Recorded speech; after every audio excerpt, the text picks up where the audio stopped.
Hey guys, Sean here from Players in Green with another tutorial.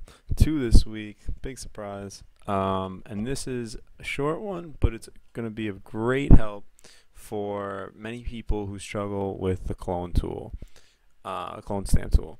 So I'm going to dive right into it, and this is going to be extremely helpful with removing objects from a background or figures from a background, anything that you struggle with clone tool. And it's actually a lot faster, and I think it's a little bit more effective depending on the background. So what I'm going to do first is I have this background here with this tree that I want to remove this tree for whatever reason.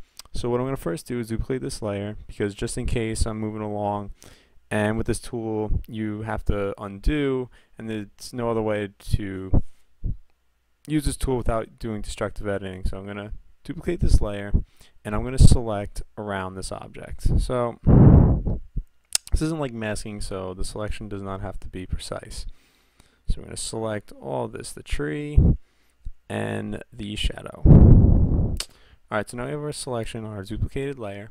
I'm going to go to Edit, Fill, and we're going to make it Content Aware.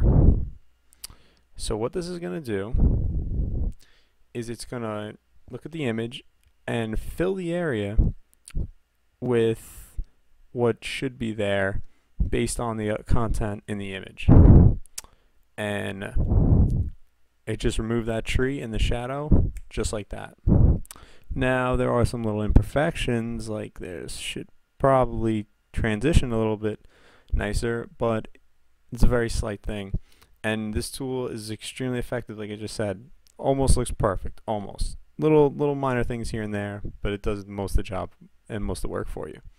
So I'm going to show you another example where this works perfectly. So here we got this image of John Wall and Kyrie Irving. Let's say we want to remove John Wall from this image. Now I've already tied this once, but I'm going to do it again. So we're going to make our selection. So we're going to go around.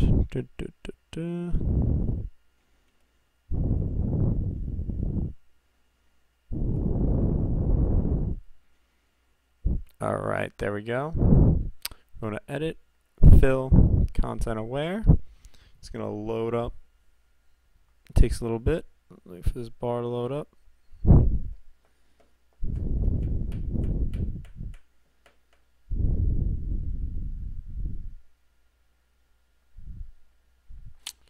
Takes a little bit of time.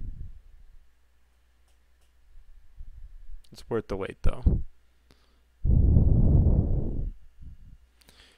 And oh, okay. I don't know what quite happened this time, but the results are a little bit different for some reason. This is what happened when I did it the first time. It completely removed John Wall from the image. Like I said, there's some little imperfections, like the little right here, that looks a little strange. There's some little small details here and there. I mean, you see the coach is duplicated. As like I said, it inspects the elements around it and will fill that area for you. But that's what I got. I don't know why this came out like this the second time around. My selection must have been a little bit different. But for the most part, it does a good job. Like I said, there's some imperfections here and there, but for the most part, it does a great job. Now, I was going to show you on what happens when there's not enough content in the image to replace that image. But you kind of saw some of it there, but I'll show you just in case you didn't see enough of it there. So here we have this image of LeBron and Carmelo. Let's say I want to remove both of them. And the problem we have here with the content aware fill-in is there's not enough of the rest of the image to fill in this area. So watch what happens when I do this. Again, there's probably going to be a little bit of a load here.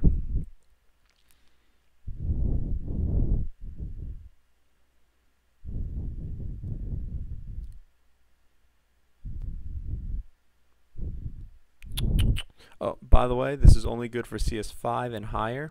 So if you have CC, CS5, or CS6, you're good. But this was just implemented in CS5 when it originally came out about 4 or 5 years ago.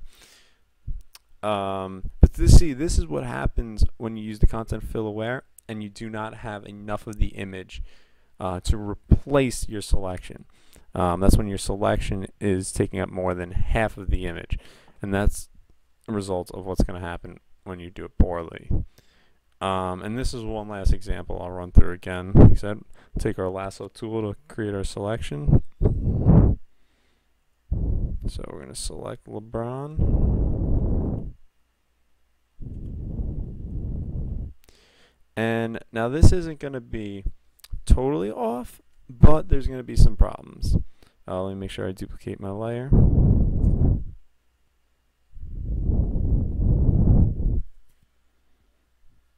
Once again, there'll probably be a little bit of load. Oh, actually, pretty quick. Okay, once again, this is not what I got the first time I went through this. So the results do vary a little bit when you use this tool, but it does some very good things for you. It at least speeds up the clone stamp tool process, because what you can do now to this layer is you can add a mask to it, and anywhere where the fill-in content aware didn't quite work as well as you'd want it to, you can just add your mask, get your brush, and delete that area. So, you know, two areas here for me would be this scoreboard area. You know, that has to be re-clone stamp tooled, or you have to pull from another image and then fix that. But for the most part, it